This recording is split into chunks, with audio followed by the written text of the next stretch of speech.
Hello again. We're back after a several week hiatus, and I appreciate your all's patience and support.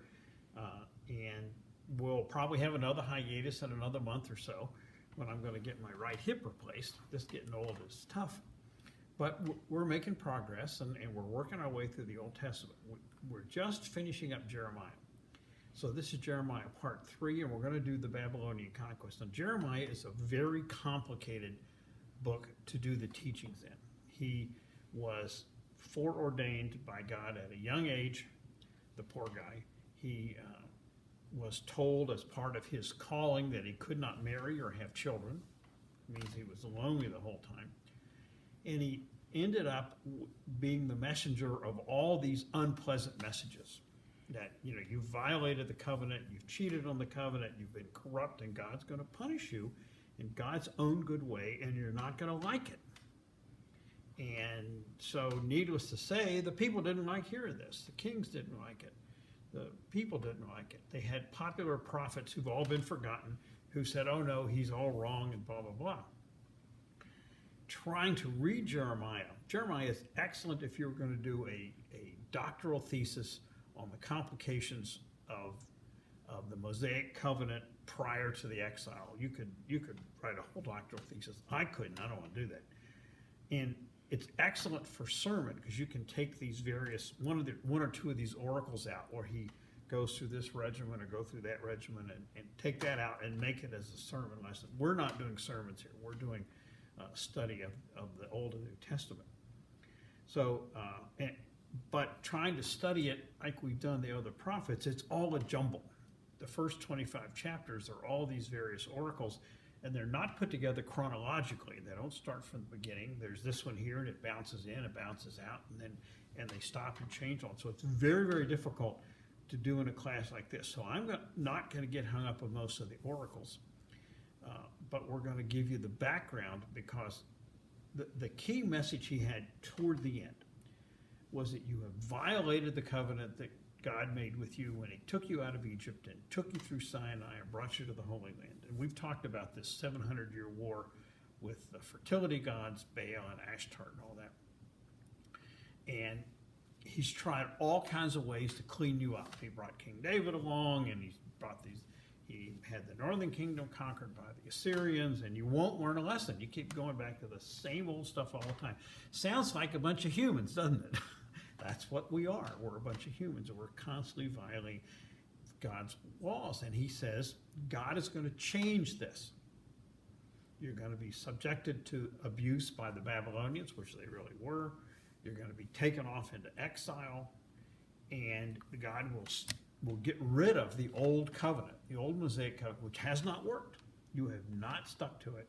And there's going to be a new covenant, which 600 years later, of course, becomes Jesus arriving with a completely different covenant.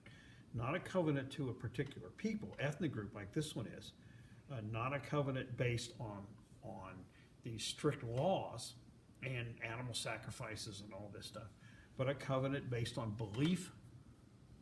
We have to have belief in God, belief in Jesus and his divinity, love for everybody, including your enemies. Boy, that's really easy, isn't it? To love your enemies, and self-sacrifice. You can't love money, and you try to take this message to everyone. So it's a very, very challenging new covenant, but it's very different than the old legalistic covenant.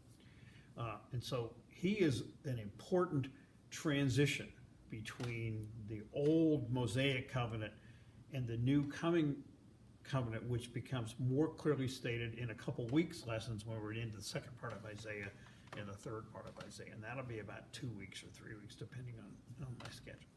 So this poor guy is really complicated. No wife, no children, 25 years of being the unpopular prophet. He has a couple different kings that try to kill him. They lock him up, beat him, put him in the stocks, throw him down into a cistern to let him die down in there, dry cistern. In the dry season, it empties out. And he's saved by pulled out of the cistern by an Ethiopian eunuch. It's interesting. The Ethiopian eunuch would be in Jerusalem. And several times he snuck out of the area by some friends and hidden for years. He's in hiding. And he gets banned from the temple by one of the kings. It's very, very complicated, and it's a painful, painful thing for him. Hopefully, he went on to his heavenly rewards for this kind of dedication to the Lord. So feel for this guy. I'm not going to try to go through the teachings. Like I said, it's not a sermon. If you want to read some of it, that's fine, but there's no real organization to it chronologically. When you read Amos and Hosea, they're right there. You can read them boom, boom, boom, boom, boom. But you can't. He bounces all over the place. So like I said, a complicated and tragic story around him. And it's very, very complicated. So I'm going to focus on the historical background so you can understand what happens along the way, that he's swept up in this history, and it leads to the Babylonian exile. The Babylonian exile is devised by God, and it works to purge the fertility god worship from the Hebrew people. And I talked about before, when the Israeli archaeologists, who are very, very good, dig up the houses of the Hebrews prior to the Babylonian exile, they found household gods. You know, I showed you a couple of weeks ago what these things look like. Had an Egyptian one, not a Hebrew one. After they come back from exile, after Ezra and Nehemiah, which we're doing in a couple of weeks, they don't see him anymore. So you do find that this process purged the Hebrews of the fertility gods. The problem is, of course, they got into worshiping the law and the rules rather than the divine message. And, you know, you can always overinterpret and misinterpret. So in 609, good King Josiah, my favorite of the kings, is killed when he goes up to Megiddo. Megiddo's up in the north in the old northern kingdom, and Megiddo is the fortress, Armageddon, where the main pathway comes off the coastal plain, which is now the Israeli-Lebanese border area, and go up the main pathway up through the highlands get up into Syria and the Fertile Crescent. That's a constant site where they fight. He goes up to Megiddo to try to stop the Egyptians from invading, which is a stupid thing to do, and should just let him go through, and he gets defeated and killed. And so the Egyptians suddenly began to take over his kingdom of Judah. They put one of his children on the throne as a puppet, Jehoiakim, and he is a nasty guy, nasty, ruthless, brutal, typical Middle Eastern despotic monarch. And he's a puppet of the Egyptians. The Egyptians tell him to do this, they tell him to jump, and he says, how high, that kind of thing. So a few years later, in 605, the Babylonians come up. They had already defeated the Assyrians, and they retreated back down. They got their act together again, and they came back up, and they have a battle with the Egyptians in 605 at Carchemish, and they smash the Egyptians and drive them back into Egypt. And suddenly, the master switched.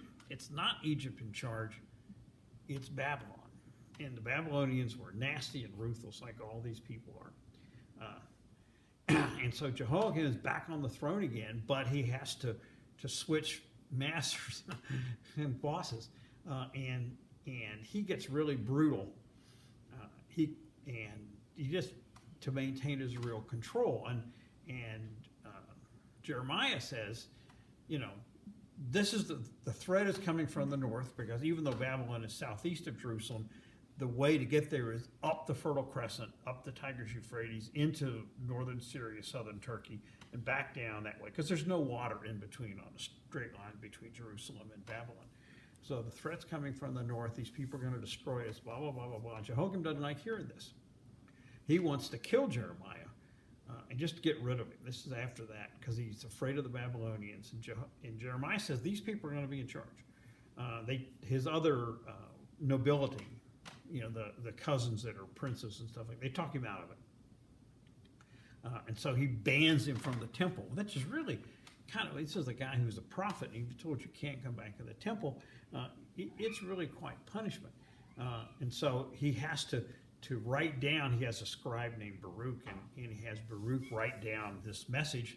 Baruch takes the message into the king Jehoiakim, and there's this famous story of they read him a sentence.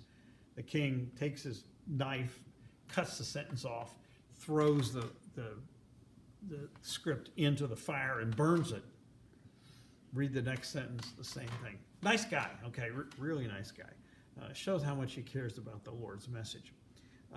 And finally, that and he kills another prophet called Uriah. Nobody knows anything about him except that the king had him killed because they didn't like what he was saying. So Jeremiah has to go hide. And we don't know how long he hides. We don't know where he hides or who hides him. He clearly had some support that people would hide him. Well, in addition to doing that, being abused and locked up in the stocks and all that, now he has to hide. In 600 BC, this is 5 years after the Battle of Carchemish, Jehoiakim dies, goes unmourned by my estimation, and another one of his sons replaces him. Jeremiah continues his prophecy, and he's the new king is persuaded by agents, whatever that, from Egypt. Now you have to remember, historically, Egypt felt like they should control the area of Palestine, Canaan, whatever you want to call it. Not always control the Sinai, but what's now the West Bank and Israel and all that was often under a colonial empire from Egypt, and that was, they're protecting their border by capturing all this, and so the Egyptians inspire a generalized revolt against the Babylonians, and this is about 600, and Babylonians don't take kindly to it, as nasty imperialist powers don't, so Jehoiakim is dumb enough, whether his successor is dumb enough to join this revolt against the Babylonians. Now, it takes the Babylonians 2 years to get their own act together, because the revolt had happened when one Babylonian king died and another one succeeded him, and there's always turmoil, and this is always when you have these revolts. So after a couple of years, they come storming back in, and they're able to drive the Egyptians back into Egypt and arrive at the gates of Jerusalem. And this time Jeremiah says, it's over. It's done. This is God's will. God is in charge, he says. These people don't like to hear that they're not in charge, that God is in charge. And these evil people are God's instrument to punish us for our evil ways, and you might as well surrender. Okay, well, they don't take too well with that, because they know what's going to happen if they conquer him. And so he's been prophesying divine doom. The Babylonians are around Jerusalem, and they besiege it. And like I said, Jerusalem is tough to conquer. It's high, it has water, and it's on limestone, so you can make stone walls with it. They can hold out about a year, and eventually the Babylonians break in and take it. They take the royal family off, the king and his crowned mother, queen mother, take them off into exile, and they put another puppet on the throne, a guy named Zedekiah. And he's actually an uncle of the former king. He's the youngest son of good King Josiah. And he's not a cruel and oppressive person, but he's a wimp. And he's always changing back and forth. If his people come and say, well, you need to stand up to the Babylonians and Egypt will help you, then he'll think, well, I'll stand up to the Babylonians, Egypt will help because Egypt won't help him. Or if he talks to Jeremiah, and Jeremiah says, don't oppose the Babylonians, they're God's agent. Get along with them as best they can. Other people will tell him. He's always going back and forth. Really kind of a pathetic guy to be a Middle Eastern king. Because even if you got to do something firm and stick to it, and to be right or wrong, you got to be willing to stand up for whatever you think.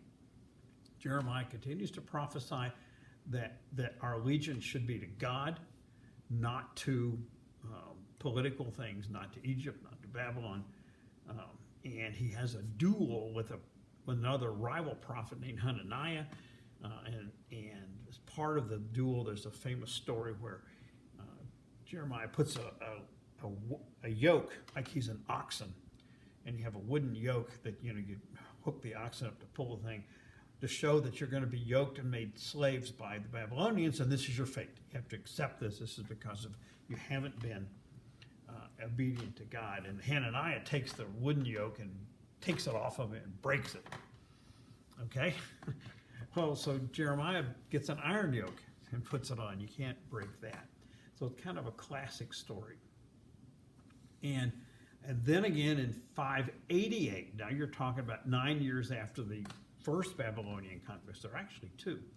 Egyptian again gets these people to conspire together, and Egypt gets the other kingdoms, former kingdoms in the area, Moab and Edom and Ammon, which is over where Ammon, Jordan is now, to rise up in a generalized revolt. Well, as you would expect, the Babylonians take great offense at this.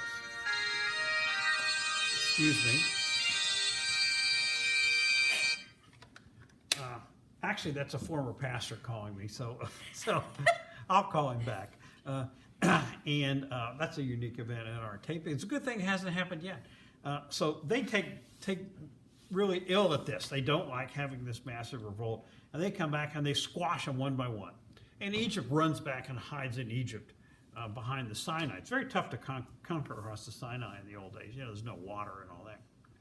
And so they come up and they besiege Jerusalem. And Jeremiah says, surrender. These guys are God's agents. Surrender to them. Quit fighting them. You cannot fight the divine will. These people are nasty and awful, but they are divine will. And so the response is the people tell the king, get rid of this guy. So they grab him and beat him and throw him into the cistern, which is empty because it's the end of dry season. They store the water in the wet season. This is when the Ethiopian eunuch pulls him out and he survived. It's a very interesting story in there. Even while he's locked up by King Zedekiah, he arranges to buy some family land, like the family village outside Jerusalem where he came from, showing that there is hope for the future of the Holy Land and the Hebrew people. And trying to say there is hope for the future. This is God's will. The new covenant is coming. He doesn't know when. He doesn't know how long. Doesn't know what it's going to be. But God will enact his will his own way. And this is a very important thing to remember. So he's in there. Finally, he's hanging around Jerusalem. They're all surrounded by the Babylonians. They break through the wall eventually. You know, it's very difficult to do. They don't have firearms. They have to, use catapults and battering rams, stuff like that. They break through into the city, and the king and his people take off to the east and slip out, and they get trapped over on Jericho by the Jordan River and the Dead Sea, and they get surrounded and they capture him. Poor Zedekiah, the guy who was always back and forth, they take him up and make him watch as they kill all his sons. These are really nasty, evil people. Then they blind him, dig his eyes out, and take him off in chains. Aren't you glad you live now instead of then?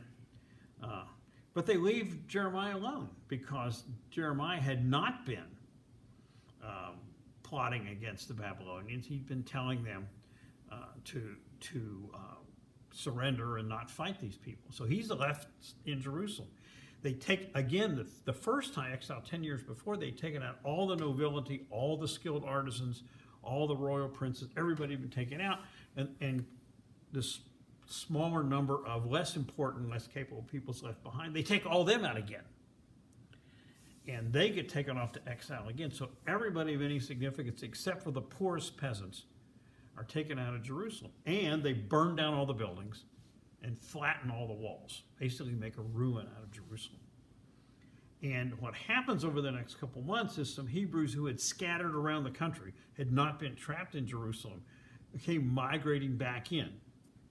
Doesn't say how many, doesn't say like there's a lot. Only 4,000 or 5,000 people were taken out in this exile, 4,000 or 5,000 in the previous exile.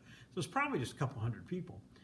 And they come in and there's a governor appointed. Gedaliah is his name. And these people come to Jerusalem and they decide they're going to murder the governor, which they do. He's not the smartest group out there. So they murder the governor, then they think, whoops, we're going to have to run because the Babylonians aren't going to tolerate us murdering the governor. So they grab everybody else of any significance in Jerusalem, including Jeremiah, and flee into Egypt. And it is interesting, it's not covered well in the history, even in the scripture, but apparently they go into Egypt and they're moved up the Nile. Remember, the Nile flows from south to north, so up the river is going south. And they end up settling on an island called Elephantine, and there's a Jewish community there for a long, long time. They end up practicing the very ancient form of Judaism. And Jeremiah is with them. They take him. He doesn't really want to go, but they take him. And the few accounts we have is he's continuing to complain how they've gotten themselves corrupted again, and they've got the fertility gods in and Ashtart and all this stuff, and they haven't learned their lesson. In spite of all this that God's done to them, they won't learn their lesson. This Jewish community may be the origin of the black Jews of Ethiopia. Remember that about 30 years ago, there were a bunch of these found in the Ethiopian, eastern Ethiopia, and they were flown into the Israelis by the Israeli agents. Probably they're the origin of that, because the Judaism they practice is very ancient Old Testament Judaism. It does not have any of the Christian influences that you find in more modern Judaism, where ritual baths and all that stuff. They don't have any of that. But anyway, so that community existed for a long, long time, and Jeremiah was stuck there. But what this means is that Jerusalem is essentially depopulated. You can't live in a city without commerce around it, and there's some people out working the fields, and it's basically emptied out, and everybody's been taken off to Babylon. But this is the thing that in the future will clear out the corruption with the fertility gods. Quite a story, okay? Quite a story. And after this, we're going to move into the Babylonian exile itself. So if you want to do some reading, we'll get into Ezekiel. Ezekiel's not easy to read, okay? Chapters 1 through 3, 20 through 21, 40 and 41. Now this is the beginning of the Babylonian exile, which goes about 70 years. There are a few people who come back when Ezra brings the community back, who remember ancient Jerusalem, etc. But we'll do Ezekiel first, and then we'll go through the other theological texts which are developed. Remember, this is a very important time. This is while they're in the Babylonian exile, Judaism stops being this political religion of a kingdom. It becomes a theological religion where they develop the modern concepts of God's will, of a Savior coming, where they really emphasize that there's only one God. And if there's only one God, then that means it's not just their God anymore. It's got to be the God of the Babylonians and the people in Britain and the people in China who they don't even know about, people down in Ethiopia, et cetera, et cetera. So it's all the theological concepts that lead to Christianity are developed during the Babylonian exile, and the texts are put together. The Old Testament texts are put together during this exile. It's an extremely fertile, formative period in which they hold together their religious community and produce all this. So it's a very interesting time to go into. This is Dr. Guthrie. We'll stop here. Thank you very much, and it's a pleasure to be back.